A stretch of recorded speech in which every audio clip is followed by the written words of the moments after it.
Let's talk about the book of Revelation. Armageddon, the end times. It's some of the most famous and honestly most feared stuff in the entire Bible. But what if I told you we've been looking at it all wrong?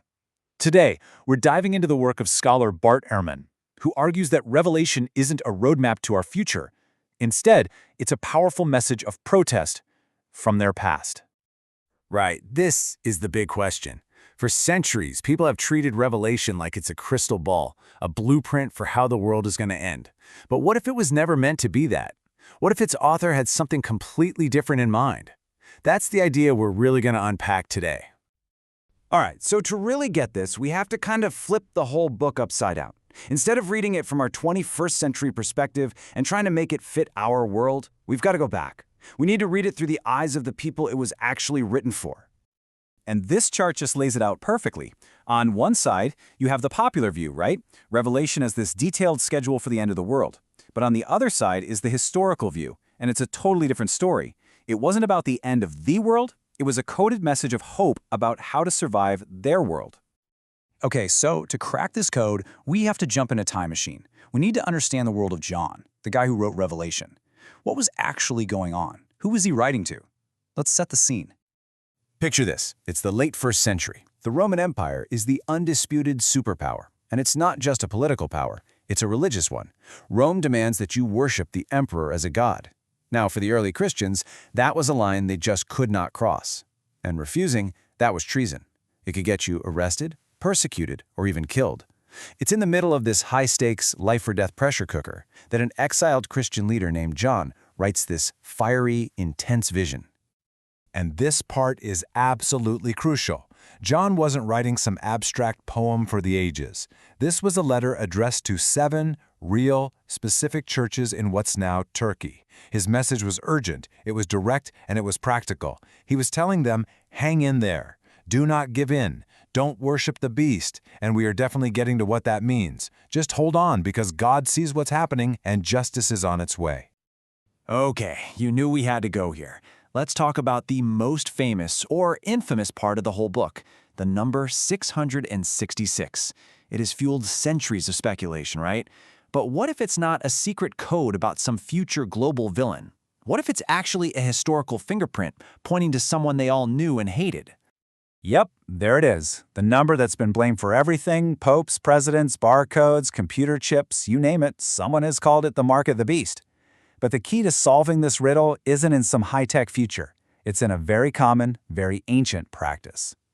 And that practice is called gematria. It sounds complicated, but it's pretty simple. In ancient languages like Hebrew and Greek, letters also worked as numbers. So A would be 1, B would be 2, and so on. This meant you could take anyone's name and literally calculate it. It was a common way to create a sort of riddle or a coded message. So check this out. When you take the name of the notoriously brutal Emperor Nero Caesar and you spell it out in Hebrew letters as Neron Caesar, and then you add up the numerical values of each letter, what do you get? You get exactly 666. For the original audience who were familiar with gematria, this wasn't a mystery at all. It was a giant blinking neon sign pointing directly at their number one enemy. So, there it is. The beast wasn't some future supernatural monster. It was Nero, a very real, very cruel emperor who had viciously persecuted Christians. And get this, there was a popular legend back then that Nero, who had died, would actually come back from the dead to rule again. So when John writes about a beast with a fatal wound that lived, his audience knew exactly who he was talking about. And 666 is really the master key. Once you realize it points to Nero and Rome, suddenly all the other strange symbolic language in the book starts to click into place.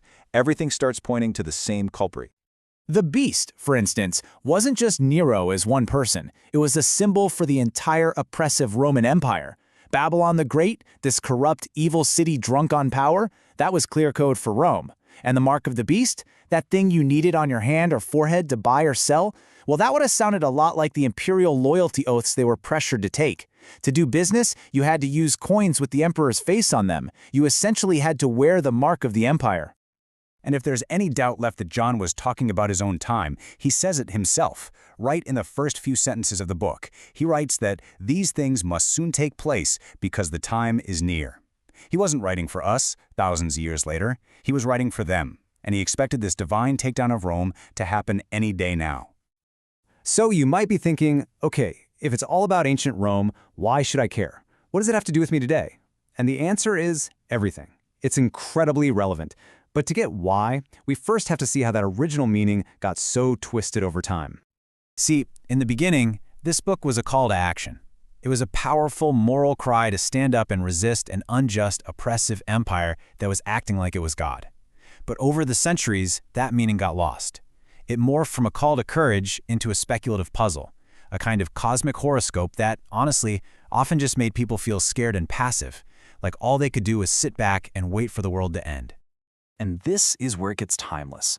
The Roman Empire is gone, sure, but the pattern repeats itself. Every generation, every age, produces its own beast, its own systems of power that demand absolute loyalty, that crush people and that act like they're gods. Every age has its own Babylon, its own culture that gets seduced by wealth and power.